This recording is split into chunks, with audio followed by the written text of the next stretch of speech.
Shama harka fuunee akkam jirtu hordoftoota keenya kabajamoo kanneen chaanal Afrikaa Samsung irratti nu hordoftan nageenya keenya bakka jirtan hundatti isiniif qaqqabsiisan jedha.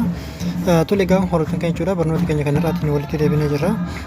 Barnoota keenya kan har'aa keessatti jechuudha moobaayila keessatti yookiin immoo bilbila tokko irratti Facebook jechuudha Facebook accounty lama akkamitti akka fayyadamuu dandeettan yookiin immoo Facebook keessan Facebook original irraa akkamitti akka koppii godhuu dandeettan isinitti agarsiisa jechuudha. Tole egaa hordoftoota keenya jechuudha kan akka fayyadamtan application tokko isin barbaachisu appii tokko malee jechuudha akkamitti akkasiin koppii gootanii Facebook moobaayila tokko irratti Facebook lama jechuudha Facebook isa duraan bilbila keessan irraa qabdan san koppii gootanii akkamitti akkasiin fayyadamuu dandeettan kan isinitti agarsiisa jechuudha. Gama barnootaatti osoo isin dabarsinutti warroonni gama chaanal Afrikaa Samsung haaraa dhuftan chaanal Afrikaa Samsung akka subscribe gootan isin gaafanna akkasuma viidiyoo keenya kan daawwattan like share gochuu hin dagatinaa gaaffii fi yaada qabdan immoo koomentii irratti nuuf kaasaa jecha gama barnootaatti isin dabarsaa viidiyoo keenya wajjin turtaasaa. Tole egaa hordoftoota keenya jechuudha maal gootu siitingii keessan irra ni galtu jechuudha kana sirreeffachuudhaaf siitingii keessan gubbaa ni galtu yookiin immoo asirra gad harkiftanii asirratti kilik godhuudhaan siitingii keessan haala kanatti galtu sana booda ol harkisuudhaan jechuudha haala kanatti ol harkisuudhaan maal gootu device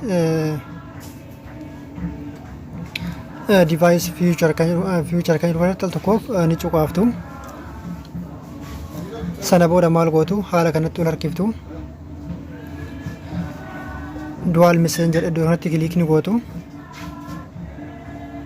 sana booda jechuudha haala kanatti kun Facebook WhatsApp Telegram Messenger kanneen haala kanatti isin fida jechuudha kanneen hunda lama lama gootanii application tokko soo gadi buusin bilbila keessatti lama gootanii fayyadamuu ni dandeessu jedha.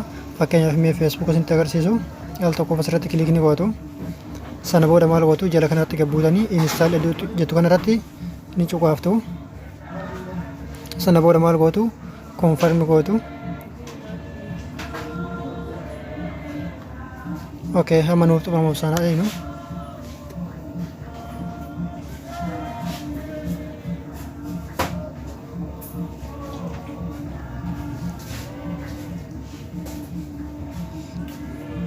tole ibsaan haa eegnu.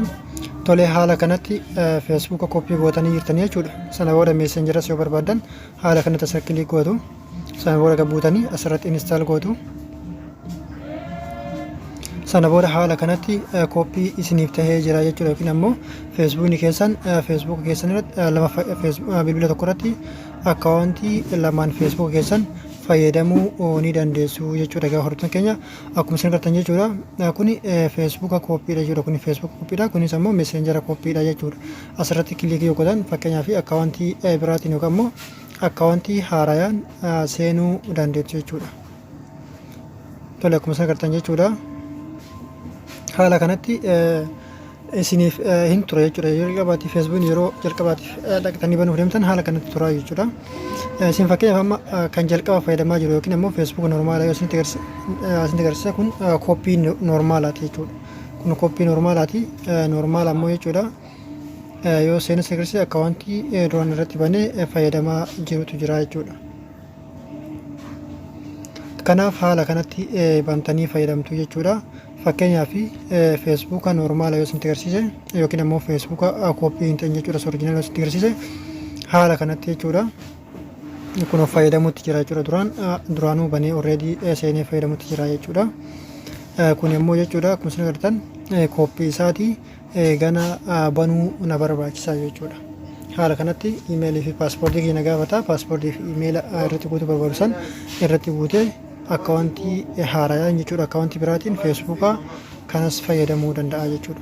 Tole egaa hordoftoota keenya jechuudha barnoonni keenya kanarraaf qabannee dhufe kana fakkaata hanga barnoota biraatiin deebinee wal geenyutti viidiyoo keenya like share gochuu hin dagatinaa jenna galatooma.